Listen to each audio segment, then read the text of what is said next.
ಕರ್ನಾಟಕದಲ್ಲಿ ಕನ್ನಡಿಗನೇ ಸಾರ್ವಭೌಮ. ಕನ್ನಡಿಗನೇ ಇಲ್ಲಿ ಸಾರ್ವಭೌಮ. ಕನ್ನಡಿಗನೇ ಇಲ್ಲಿ ಸಾರ್ವಭೌಮ. ಮಡುಗಟ್ಟಿದ ಜ್ವಾಲಾಮುಖಿ ಸಿಡಿಯುತ್ತಿದೆ ಸಿಡಿಯುತ್ತಿದೆ. ಆಕ್ರೋಶದ ಬಿರುಗಾಳಿ ಹೊರೆಯುತ್ತಿದೆ.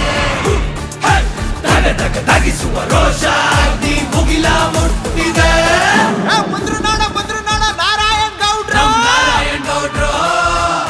ಕನ್ನಡದ ದ್ರೋಹಿಗಳು ಜಾಗ ಖಾಲಿ ಮಾಡ್ರು. ಬಂದು ನೋಡು ನಾರಾಯಣ್ ಗೌಡ್ರು. ಕನ್ನಡದ ದ್ರೋಹಿಗಳು ಜಾಗ ಖಾಲಿ ಮಾಡ್ರು. ಬಂದು ನೋಡು ನಾರಾಯಣ್ ಗೌಡ್ರು. ಕನ್ನಡದ ದ್ರೋಹಿಗಳು ಊರು ಬಿಟ್ಟು ಓಡ್ರು.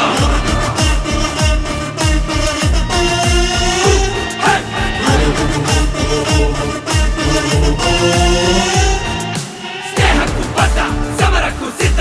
ಕಾಲು ಕೆರೆದು ನಿಂತರೆ ನಿಮಗೇನೆ ತೊಂದರೆ. ಸಾವಿಗಂಜಲಿಲ್ಲ, ಲಾಠಿಗಂಜಲಿಲ್ಲ, ಜೈಲಿಗಂಜಲಿಲ್ಲ, ಗುಂಡಿಗಂಜಲಿಲ್ಲ. ಲಕ್ಷ ಲಕ್ಷ ಧೀರ ಯೋಧರು ಕನ್ನಡವ ಕಾಯುತ್ತಿಹರು. ಗೌಡ್ರು ಕರಡಿಯಲ್ಲಿ ಪಳಗಿದವರು, ಸಿಂಹಗಳಂತೆ ನುಗ್ಗುವವರು. ಕನ್ನಡದ ಸೇನಾನಿ ನಾರಾಯಣ್ ಗೌಡ್ರು. ಕರವೇ ಕೀರ್ತಿ ನಾರಾಯಣ್ ಗೌಡ್ರು. ದಾರಿ ಬಿಡಿ ದಾರಿ ಬಿಡಿ ದಾರಿ ಬಿಡಿ. ಗೌಡ್ರು ಬಂದು ದಾರಿ ಬಿಡಿ. ಬಂದ್ರು ನೋಡ ನಾರಾಯಣ್ ಗೌಡ್ರು. ನಾರಾಯಣ್ ಗೌಡ್ರು. ಕನ್ನಡದ ದ್ರೋಹಿಗಳು ಜಾಗ ಖಾಲಿ ಮಾಡ್ರು. ಜಾಗ ಖಾಲಿ ಮಾಡ್ರು.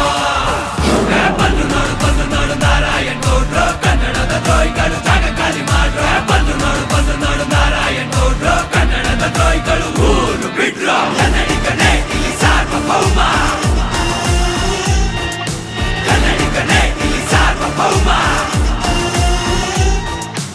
ಕರ್ನಾಟಕದಲ್ಲಿ ಬದುಕಲಿಕ್ಕೆ ಬಂದವರಿಗೆ ನಾನು ಹೇಳುವ ಒಂದು ಮಾತೇನೆಂದರೆ, ಕರ್ನಾಟಕದ ನೆಲದಲ್ಲಿ ಬದುಕಬೇಕು ನೀವು ಅನ್ನೋದಾದರೆ ಕನ್ನಡ ಕಲಿಲೇಬೇಕು, ಕನ್ನಡಿಗರಾಗಿ ಬದುಕಲೇಬೇಕು, ಇಲ್ಲವ ಕರ್ನಾಟಕ ಬಿಟ್ಟು ತೊಲಗಲೇಬೇಕು. ಕರುನಾಡಿನ ಪುಣ್ಯ ಇವರು ನಮ್ಮ ಗೌಡ್ರು. ಸಿರಿನಾಡಿನ ರಕ್ಷಕರಿವರು ನಮ್ಮ ನಾರಾಯಣ್ ಗೌಡ್ರು. ಸುನಾಮಿಯಂತೆ